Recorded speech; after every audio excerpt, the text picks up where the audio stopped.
യേശുവിൻ്റെ നോട്ടം ശിക്ഷയുടെ നോട്ടം അല്ലായിരുന്നു, സ്നേഹത്തിൻ്റേതായിരുന്നു. പത്രോസ് ആരായിരുന്നു? നീ ക്രിസ്തുവാണ് എന്ന് തുറന്നു സമ്മതിച്ച ശിഷ്യൻ, ഞാൻ മരിച്ചാലും നിന്നെ നിഷേധിക്കില്ല എന്ന് വാഗ്ദാനം ചെയ്തവൻ.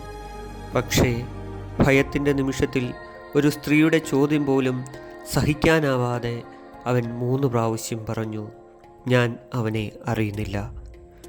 കോഴി കൂവിയപ്പോൾ പത്രോസ് തൻ്റെ ദൗർബല്യം തിരിച്ചറിഞ്ഞു. എന്നാൽ പത്രോസിനെ മാനസാന്തരത്തിലേക്ക് നയിച്ചത് കോഴിയുടെ ശബ്ദമല്ല, ഈശോയുടെ നോട്ടമായിരുന്നു. ആ നോട്ടം പത്രോസിൻ്റെ ഹൃദയം തകർത്തു, പക്ഷേ അവനെ നശിപ്പിച്ചില്ല.